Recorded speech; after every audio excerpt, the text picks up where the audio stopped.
আচ্ছা, এমন কোনো স্মৃতিশক্তির কথা কি কখনো শুনেছেন যা নিজেই একটা কিংবদন্তিতে পরিণত হয়েছে? আমরা আজ ইমাম তিরমিজির কথা বলবো। তার অসাধারণ স্মৃতিশক্তি কিন্তু শুধু একটা ব্যক্তিগত গুণ ছিল না, এটা ছিল ইসলামী জ্ঞানচর্চার একটা মূল ভিত্তি। চলুন আজ এই কিংবদন্তির পেছনের গল্পটা একটু তলিয়ে দেখা যাক। আলোচনাটা শুরুই করা যাক তার সমসাময়িক একজন বিখ্যাত আলেমের এই কথাটি দিয়ে। ভাবুন তো একবার, কারো স্মৃতিশক্তি এতটাই প্রখর যে মানুষ তাকে দিয়ে উদাহরণ দিত। এখানে যে আবু ঈসার কথা বলা হচ্ছে তিনি আর কেউ নন, স্বয়ং ইমাম তিরমিজি। এই একটা বাক্যই কিন্তু তার ক্ষমতার বিশালতা বুঝিয়ে দেয়। তো এই পুরো বিষয়টাকে আমরা কয়েকটা ধাপে দেখব। প্রথমে আমরা এই কিংবদন্তির পেছনের গল্পটা শুনব, তারপর দুটো বিখ্যাত ঘটনার মাধ্যমে এর সত্যতা যাচাই করব। এরপর দেখব তার সময়ের অন্যান্য আলেমরা কি বলেছেন, আর সবশেষে বোঝার চেষ্টা করব কেন এই স্মৃতিশক্তিটা এত বেশি গুরুত্বপূর্ণ ছিল।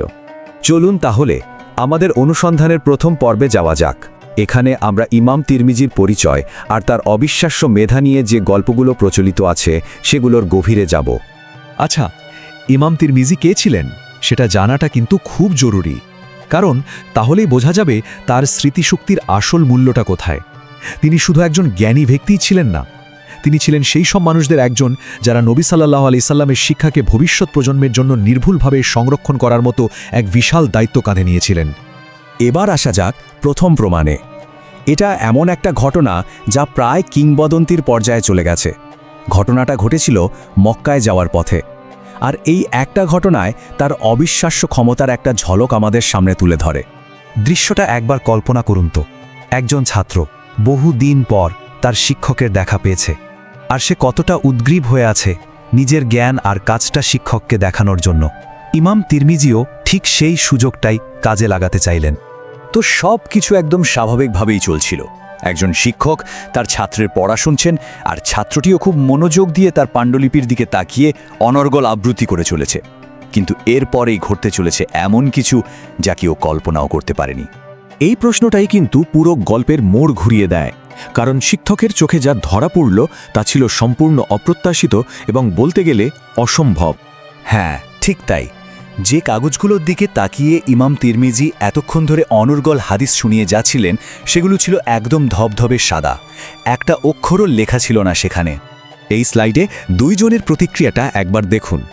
একদিকে শিক্ষকের রাগ হওয়াটা খুবই স্বাভাবিক, তাই না? যে কেউ এমনটাই ভাবত।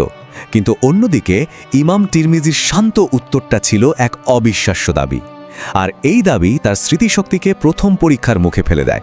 কিন্তু গল্পটা এখানেই শেষ না, বরং এখান থেকেই গল্পের সবচেয়ে রোমাঞ্চকর অংশটা শুরু হচ্ছে।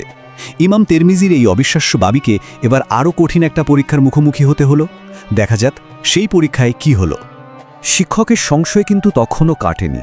তিনি ভাবলেন, আগে থেকে মুখস্থ করা এক জিনিস, আর এই মুহূর্তে শুনেই মুখস্থ করে ফেলা, সে তো সম্পূর্ণ অন্য ব্যাপার। তাই তিনি চূড়ান্ত একটা পরীক্ষা নেওয়ার সিদ্ধান্ত নিলেন। পরীক্ষার মাত্রাটা একবার ভাবুন, একটা বা দুটো নয়, একেবারে 40টা নতুন হাদিস, আর সেগুলো শোনার সুযোগ পাওয়া যাবে মাত্র একবার। এমন একটা পরীক্ষা পাশ করা কি সাধারণ মানুষের পক্ষে আদৌ সম্ভব? আর এরপর যা ঘটল তা এক কথায় ছিল বিস্ময়কর। ইমাম তিরমিজি একবার শুনেই সেই 40টা নতুন হাদিস হুবহু একটা শব্দও ভুল না করে তার শিক্ষককে শুনিয়ে দিলেন। তার স্মৃতিশক্তি ছিল সত্যি কল্পনার বাইরে। এই ঘটনার পর শিক্ষকের আর কোনো সংশয় রইল না। তার মুখ থেকে বেরিয়ে আসা এই কথাগুলো কোনো সাধারণ প্রশংসা ছিল না, এটা ছিল বিস্ময়ে ভরা এক স্বীকৃতি, ইমাম তিরমিজির অবিশ্বাস্য ক্ষমতার চূড়ান্ত প্রমাণ। এখন মনে হতে পারে যে এটা কি শুধু একটা বিচ্ছিন্ন ঘটনা ছিল? একদমই না। ইমাম তিরমিজির এই অসাধারণ ক্ষমতা তার সময়ের অন্যান্য বড় বড় আলেমদের কাছেও পরিচিত ছিল। চলুন এবার সেই সব সাক্ষ্যের দিকে একটু নজর দেয়া যাক। দেখুন, অন্য বিশেষজ্ঞরাও কিন্তু একই কথা বলছেন। যেমন আবু সাইদ আল ইদ্রিসি তো তাকে স্মৃতিশক্তির প্রবাদ পুরুষ হিসেবেই উল্লেখ করেছেন। আবার আবু হাতিম ইবনে হিব্বানের মতো আলেম তাকে সেই বিরল ব্যক্তিদের একজন বলেছেন যাদের পাণ্ডিত্যের মূল ভিত্তি ছিল এই অসাধারণ মুখস্থ করার ক্ষমতা। বেশ, আমরা আমাদের আলোচনার চূড়ান্ত পর্বে চলে এসেছি। এতক্ষণ তো আমরা তার স্মৃতিশক্তির গল্প শুনলাম, কিন্তু আসল প্রশ্নটা হলো এই ব্যক্তিগত দক্ষতার গুরুত্বটা ঠিক কোথায়? কেন এটা এত বেশি ম্যাটার করে? মানে মূল কথাটা হলো, ইমাম তিরমিজির স্মৃতিশক্তি শুধু অবাক করার মতো কোনো বিষয় ছিল না, এটা ছিল তার কাজের জন্য সবচেয়ে জরুরি একটা হাতিয়ার। কারণ সেই সময়ে হাদিস মূলত মুখে মুখে আর হাতে লিখে সংরক্ষণ করা হতো। তাই একজন সংকলকের নির্ভুল স্মৃতিই ছিল জ্ঞানের বিশুদ্ধতা রক্ষার একমাত্র উপায়। এই স্লাইডটা পুরো প্রক্রিয়াটাকে খুব সুন্দরভাবে তুলে ধরেছে। দেখুন, ব্যাপারটা একটা চেনের মতো।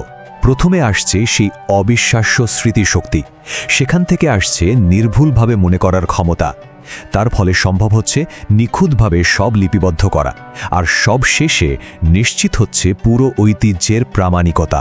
তার বিখ্যাত গ্রন্থ জামিয়াত তিরমিজি কিন্তু এই শৃঙ্খলেরই চূড়ান্ত ফল। সংক্ষেপে বলতে গেলে ইমাম তিরমিজির স্মৃতিশক্তি ছিল একটা হিউম্যান গ্যারান্টি।